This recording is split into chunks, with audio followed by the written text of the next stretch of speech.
နောက်ချက်အနေနဲ့ပြောရရင်ပေါ့နော်ညီလေးတို့ Manchester United ကဆိုရင် Liverpool ရဲ့အိမ်ခွင်း Anfield မှာပေါ့နော်လွန်ခဲ့တဲ့2016လောက်ကနေစပြီးတော့နိုင်ပွဲမရရှိတော့ဘူးပေါ့နော်ဒီနှစ်ကောညီလေးအနေနဲ့ဘယ်လိုမျှော်မှန်းထားလဲပေါ့Liverpool ကလည်းဒီနှစ်အချိန်မှာရလက်တွေစိုးနေတဲ့အခါမှာဒီရလက်စိုးကြီးကိုခြေပြတ်နိုင်မယ်လို့ထင်လားတခြားရောချက်လက်လေးတွေပြောချင်သေးတယ်ပေါ့ Okay ပထမဆုံးပြောရရင်ကိုတို့ဒီလီဗာပူးမှာပေါ့နော်နှစ်ဖက်ခွဲနေရှိရပေါ့ဒီသုံးပွဲဆက်ရှုံးသွားတဲ့အပေါ်မှာရွှေကျွန်တော်လီဗာပူးဒီအနစ်လောက်ကိုဝိုင်းပလိန်နဲ့အနစ်လောက်သုံးကြောက်ကခုနဒီဖလော်ရီဒါဗစ်တို့ဘာညာတက်ကအကုန်ဆာလာလဲကြာနေပြီတော့အမွေပြောရမျိုးရှိနောက်တစ်ခုကျွန်တော်ဘာမှဖြစ်ဘူးပေါ့မနစ်ကပရီးမီးယားလိချန်ပီယံပြီးကျွန်တော်သိချင်တာပေါ့ဘာလို့ဒီသုံးပွဲလေးရှုံးလိုက်တာလဲလောက်ကြီးဖြစ်သွားတာလဲပေါ့ဆိုတာကိုကတကယ်ဒီအသင်းကိုချင်ပေါ့မင်းဘလောက်ရှုံးမလဲနောက်ဆုံးချန်ပီယံရှစ်ထိသွားမလားဒါပေါ့လိုက်မယ်ဒါမျိုးဖြစ်ရမှာအခုပွဲလေးနည်းနည်းရှုံးလိုက်တာနဲ့ဟိုဖန်ပဲပြောင်းတော့မလို့ကတုံးကိုပဲပြောင်းအောင်လို့ဆာလာဝဲရောင်းတော့အောင်လို့ဓမွေဖြစ်အဲ့ဒါရနေအသိပဲမရှိဘူးပေါ့အဲ့ဒါအကိုမြင်ရတဲ့လောက်ပြောရမယ်ဆိုရင်ပေါ့နော်ဒီလီဗာပူးအသင်းကိုအကိုတို့ခေတ်တုန်းကဆိုရင်ဖလားလူးတဲ့ပွဲတွေမှာဆိုရင်အကိုတို့ဝင်ဦးမပြောဘူးပေါ့နော်ဒါအကိုတို့ဆိုရင်လွန်ခဲ့တဲ့ဒီ2010ကျော်ကာလပိုင်းနေမှာပေါ့နော်ရာချင်းကလုတ်ကြီးမရောက်ခင်အချိန်တွေမှာဆိုရင်တိုက်စစ်မှာဆိုရင်အနီကာရိုးကမှတော်သေးတယ်ပေါ့နော်နောက်ပိုင်းအဲ့ထက်ဆိုးတဲ့ရီကီလမ်ဘတ်တို့ဘူရိုနင်းတို့ပြီးရင်SE ကို SBAT ဆိုတာဘာကောင်းနေလဲမသိဘူးနော်ကိုင်းလဲမှာဆိုရင်လည်း Chevy တို့ Spiarin တို့အဲ့လိုမျိုးဟိုကြောင်နေနဲ့ကာလာတွေအများကြီးကြုံနေရတယ်ပေါ့နော်ဒါဘိုးစပြီးတော့အားပေးတဲ့အချိန်ကနေစပြီးတော့ဒီလက်ရှိအချိန်မှာဆိုရင်ဒါလီဗာပူးကအကောင်းမွန်ဆုံးလူအင်အားအဖွဲ့အစည်းလို့ပြောရမယ်ပေါ့နော်အကောင်းမွန်ဆုံးဒါဝေဖန်နေတဲ့ပေးချက်တွေကြတော့ဒါတို့အနေနဲ့လီဗာပူးရဲ့အခက်အခဲဆုံးအချိန်ဒီမှာတို့ဒီဘလုံးပွဲကိုကြီးကျင်မှလည်းကြီးလာမယ်ပေါ့နော်လီဗာပူးဆိုတာဘလို့အသေးမျိုးလဲဆိုတာကိုလည်းတို့အရင်တော့အရာတွေအကြောင်းအရာတွေသိကျင်မှသိမယ်ပေါ့နော်အကိုတို့ကကြတော့ဒီအခက်အခဲတွေဂျားနေပြီးတော့ရှေ့လေနောက်ပေါ့နော်အကုန်လုံးတာမန်အလေလက်ကစားသမားမျိုးတွေပေါ့နော်ဒီတချို့ကစားသမားတွေအနေငယ်လောက်ပဲတခြားကစားသမားတွေဆိုတစ်စိမြင့်တယ်ပေါ့တာမန်အလေလက်ခုနအကိုရွပြခဲ့တဲ့အတိုင်းပဲတာမန်ကောင်နေနဲ့ပဲရုံးကန်ခဲ့ရတယ်လူပါဠိအောင်မှဟိုနတ်မှန်တာမဟုတ်ဘူးပေါ့နော်အဲ့လိုအခြေအနေကနေပြီးတော့ဒါဒီလိုအခြေအနေရောက်လာတဲ့အခါမှာအကိုကြီးအနေနဲ့ကအကောင်းမြင်ပေးလို့ရတယ်အတင်းရဲ့လက်ရှိလူစင်းရဆိုရင်လည်းဒါဘယ်နည်းပြပဲလာကိုင်းနိုင်အဆင်ပြေတယ်ပြီးတော့ဘယ်အသင်းမဆိုပေါ့နော်အကိုတို့ရဲ့ကစားသမားတွေဒါခြေစွမ်းကောင်းရသွားပြီဆိုရင်အကုန်လုံးကိုဒီလူစင်းရင်းနဲ့တင်တိုင်ပွဲမကန့်ရင်လည်းမင်းတို့အရှုံးပေးလိုက်တော့ဆိုတော့ပဲအထီကိုပြောလို့ရတဲ့လူစင်းဖြစ်တယ်ပေါ့နော်ဟုတ်ကဲ့ဒီဝေဖန်နေတဲ့လူတွေကြတော့ပြန်ပြီးတော့အနှိမ့်ချော့မယ်ဆိုရင်ဒါတို့အနေနဲ့လီဗာပူးကိုဒီရာချင်းကလောရောက်ပြီးနောက်ပိုင်းလောက်မှစပြီးတော့အားပေးတဲ့လူတွေလည်းဖြစ်ကောင်းဖြစ်နိုင်မယ်တို့ကြတော့အခက်အခဲဆုံးအခြေအနေကာလတွေမကြုံဘူးတော့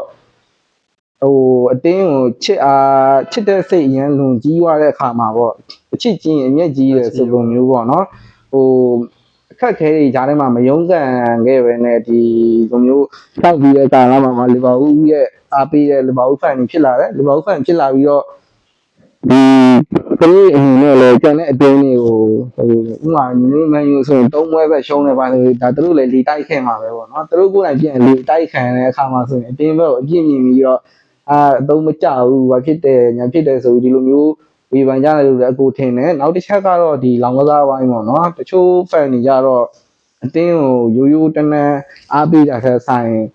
လောင်ကစားလေးနဲ့မှအားပေးကြတဲ့ဖန်တွေလည်းရှိတယ်ပေါ့နော်လောင်ကစားနဲ့အားပေးကြတဲ့အခါမှာအတင်းရှုံးပြီဆိုတော့ဒါကိုယ့်ရဲ့ငွေကြေးပါရှုံးပြီပေါ့ကိုယ့်ရဲ့ငွေကြေးပါရှုံးတဲ့အခါမှာဟာမင်းတို့ဒီလောက်ဈေးကြီးတဲ့ကောင်းတွေဝယ်ထားပြီးတော့မှဒါတော့မနိုင်ဘူးလားငါသုံးပြီးတော့အဲ့လိုမျိုးတွေလည်းရှိတယ်ပေါ့ဒါကြောင့်ဒီဝေဖန်တဲ့သူတွေကဆိုရင်အခုအထင်ပေါ့နော်ဒီလီဗာပူးကိုရာဂန်ကလော့နောက်ပိုင်းလောက်မှစပြီးတော့အားပေးတဲ့လူတွေလည်းဖြစ်နိုင်လို့ဒီလောင်ကစားကြောင့်ဝေဖန်ကြတဲ့လူတွေလည်းဖြစ်နိုင်တယ်ပေါ့နော်လောင်ကစားနဲ့တွဲပြီးတော့အားပေးတဲ့လူတွေကြောင့်လည်းဖြစ်နိုင်ပါတယ်ဒါတော့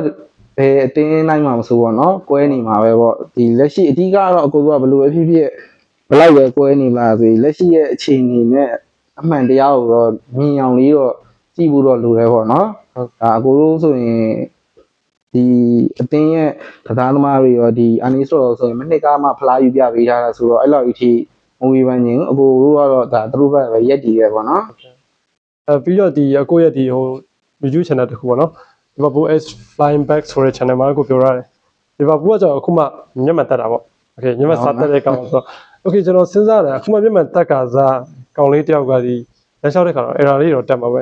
ဒီသွားတဲ့လာတဲ့ခါမှာသူအမြင်တွေကိုကြည့်တဲ့ခါမှာတစ်ခါကျကျွန်တော်တို့ဆိုမျက်မှန်တော့ပိုတီးတာမျက်မှန်ကိုချွတ်ပြီးဘယ်နှထားမိမှမသိရမျိုးတို့ဟိုမျက်မှန်ကိုမတတ်မိရမျိုးတို့သွားလာမျိုးအပြင်ရောက်မျက်မှန်မပါလာမျိုးဆိုတော့ကိုတို့အနေနဲ့တော့အနေမထိုင်လို့ဒီလုံးဝစင်မပြေလို့ပြောလို့ရပါတော့ ဒါပေါ့နော်စနစ်ပေါ်အသားမကျသေးဘူးဆိုတော့ဒီအကိုတို့မျက်မှန်ပါဝါချင်းတာပဲဖြစ်ဖြစ်ဒီ lens အတစ်လဲပြီးတက်လိုက်တာပဲဖြစ်ဖြစ်ညီလေးတို့ဆိုရင်ပို့ပြီးတိမှာပေါ့အလုံးဝအသားမကျဘူးအမြင်လည်းအသားမကျသလိုနေရထိုင်တာလည်းနားတွေလည်းမကျဘူးပေါ့နော်ရတယ်လို့ပါဒါဆိုတော့ဒီကျွန်တော်ဒီအကိုရဲ့ဗီဒီယိုရပါတော့အသားမကျသေးဘူးဆိုတဲ့အနေထားတစ်ခုရတော့ဒါလည်းတိတ်ကျွန်တော်ဒီပွဲနဲ့လည်းအသားကျလောက်တယ်မှမစင်ဘူးတော့မန်ယူနဲ့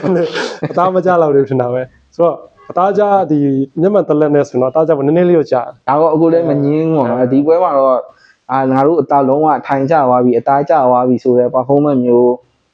မြင်ရကောင်းလည်းရှိနေလို့မမြင်ရကောင်းတာလည်းဖြစ်နိုင်တယ်အကယ်၍ပုံစံကောင်းပြခဲ့ရင်တော့မှနောက်ပွဲစဉ်တွေတောက်လျှောက်ဒီလိုမျိုးပုံ performance ကောင်းပြသားဖို့ဆိုတာလည်းမလွယ်တော့မလွယ်သေးဘူးပေါ့နော်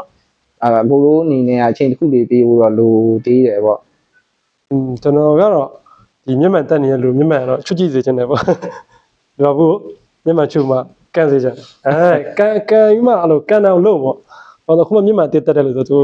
focus ကတခြားအာရုံဆိုင်လို့မရဘူးလုံးဝအဆင်မပြေတဲ့အချိန်မှာမျက်မှန်ချွတ်ဒါကန်ပဲအဲ့လိုပွဲထဲမှာဒါမျက်မှန်ရအောင်ချွတ်ရအောင်ချွတ်ဒါတော့မျက်မှန်ရအောင်ချွတ်မယ်ဆိုရင်ဒါအကူကဒီမျက်မှန်အတက်တက်တယ်ဆိုတာဒါနီးပြီးတော့ပိုင်းဆိုင်ရာရအသားမကျသေးဆိုတဲ့အချက်လက်လေးပြောတာပါနော်ဒီအကိုတို့ရဲ့နီးပြီးဟာတွေဖြည့်ဆည်းမယ်ဆိုရင် destroy လုပ်မယ်ဆိုရင်အမိုရင်ရဲ့ပြင်ဆင်မှုသူဘယ်လောက်ထိပြင်ဆင်မလာမလဲဆိုရဲပေါ်ပဲမူတည်ရဲပေါ့နော်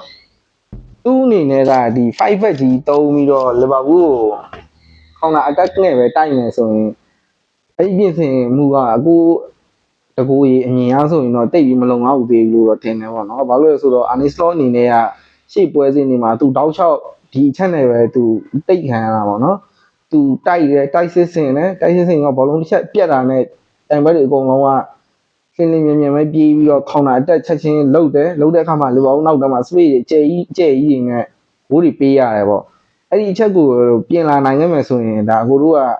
ဘယ်လိုနီးစနစ်နဲ့ပဲသွားပေါ့နော်ဒီမျက်မှန်ပါဝါဘယ်လိုပဲချင်းအသားချောင်ကြည့်တာယူနိုင်ခဲ့ရင်တော့မစိုးဘူးပေါ့နော်တခါလေကြာရင်ဒါလှုပ်တိုက်ပြီးတော့လှုပ်ပေးရတဲ့နီးစနစ်တွေလည်းရှိတာပေါ့အဲကြောင့်မျက်မှန်ကြုတ်အောင်ဆိုရင်အမူရင်နာညီလေးအနေနဲ့တိကျပြင်ဆင်ခိုင်းပါရသူကတော့တော်တော်ပြင်ဆင်လာပါဘာလို့လဲဆိုတော့ဒါသူ့အနေနဲ့လည်းဒီပွဲမှာရှုံးခဲ့ရင်ပေါ့တော်တော်လေးညီပြပေါ်မတိကျလောက်တဲ့နေထိုင်မှာဖြစ်သွားနိုင်တယ်ဘာလို့ဆိုတော့လုံးဝအရှိမကျွန်တော်ဟိုအရှိပွဲတွေပြောခဲ့သလိုချက်စီနဲ့ပွဲနိုင်ဝိုင်းရရောဘယ်လိုမျိုးလဲဒါပေမဲ့ချက်စီနဲ့ပွဲနိုင်ပြီလဲအရှိမရှုံးလာတဲ့အကျွေးတွေရှိသေးတယ်အကောင်းဆုံးဆက်ပြီးတော့ဒီအသင်းကိုတခြားလေးဒီစနစ်ကဒါမျိုးဘယ်လိုမျိုး performance အနေနဲ့သွားမယ်စားသမားတွေတို့သွားမယ်ဆိုတိကျလုံးတစ်ခု found တစ်ခုတိဆောက်ပြီးသွားတော့ wisdom ဝတ်လို့ရတယ်ဘယ်လောက်ပဲနိုင်အခု Liverpool နဲ့နိုင်သွားလဲထင်မကြည့်ဘာလို့ဆိုဟိုဘက်ကစတန်အသားမကြတယ်ဘယ်လိုပဲမိနစ်အသားမကြဘူးငါချန်ပီယံလေးဟဲ့လေမိနစ်ကဘီယိုပဲချန်ပီယံဖြစ်ခဲ့ဒီရာဒီမှာ3ပွဲဆက်ရှုံး3ပွဲဆက်ရှုံးတဲ့ပုံမှာဒါကျွန်တော် pressure ဘိုင်းရဆိုကျွန်တော်က AC ကန်လို့ရဒီပွဲရှုံးလည်းမဖြစ်တစ်ဖက်မှာလုံးဝရှုံးလို့ရဂိုးလုံးမအစားဒါကျွန်တော်ရဲ့ personal feeling ကဂိုးလုံးမအစားဂိုးဆောင်လာတာတူမှရင်ခုန်နေရမှာအမ်ဘူမိုဘောလုံးရအောင်တန်ကန်မလားဆက်စကိုပဲတန်ကန်မလားဟိုဘက်ကမစမောပဲတန်ကန်မလား pressure အဲ့ပြောမစကျွန်တော်ဆောင်းစာတစ်ခုဖြေတဲ့စာတစ်ခုချက်တယ်ပေါ့ pressure ဘာမင်းနဲ့ချက်ဒီစီရအောင်အရင်စိတ်လောနေတဲ့ခါမျိုးတွေပါဆိုတော့မေ့ပါပူထူးမှဆောင်းဝဲမှာဆိုတော့ဘာမှမလုပ်နိုင်တော့စာမေ့ပါမျိုးရှိတယ်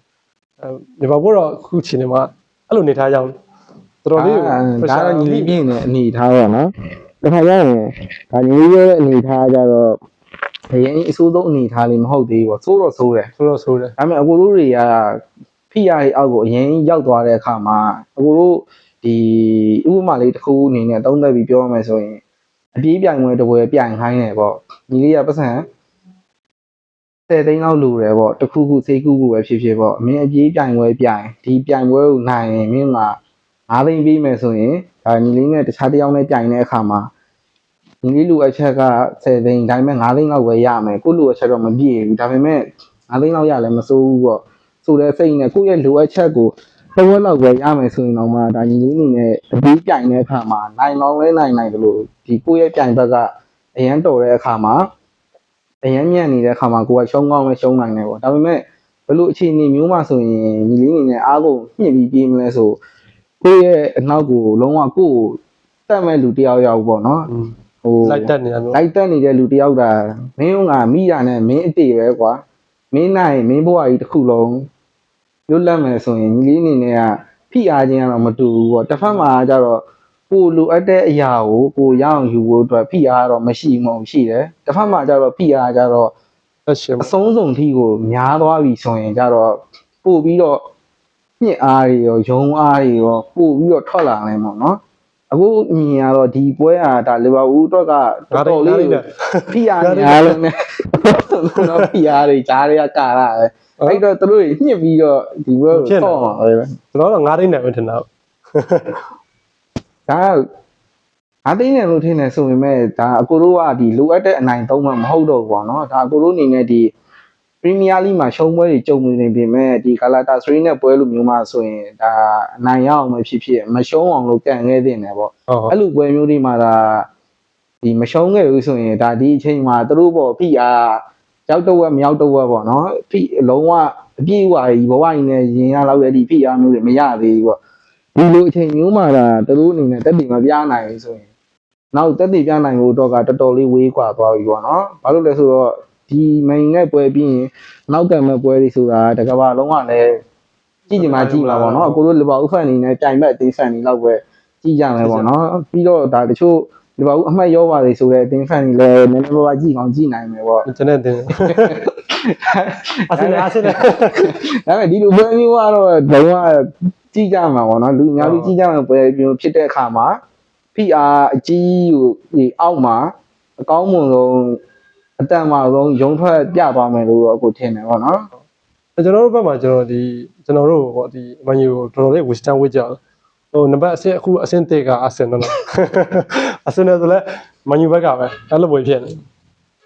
အိုင်နဲ့မင်းနဲ့တဲ့သွားပြီပေါ့နော်တဲ့သွားငါလည်းမဆိုတော့ဘယ်ကိုရီက16တင်းတော့အားပေးနေ16တင်းဟောတော့မှာ1 2 4 5 6အားပေးရအဲ့လိုမျိုးဆိုတော့အစီစိတ်တဲ့ပိုင်းတော့အစီဖြစ် ဒါပေါ့နော်ဒါလည်းဒီလိုရှိမှာပေါ့ဒါအကိုလို့ဆိုရင်လည်းအိုင်နဲ့အိုင်နဲ့တွေ့ရင်ဒါအခုနှစ်မှဆိုရင်တော့မန်ယူဘက်ကပဲပေါ့နော်ဆိုတော့ဒါအကိုအဆုံးသတ်မယ်ဆိုရင်ဒီလိုလေးရှိနေပြီဆိုတော့ဒီအနေနဲ့ဘယ်လိုရလက်မျိုးလေးနဲ့ဒီပွဲပြီးဆုံးသွားမယ်ထင်လဲပေါ့ကျွန်တော်တော့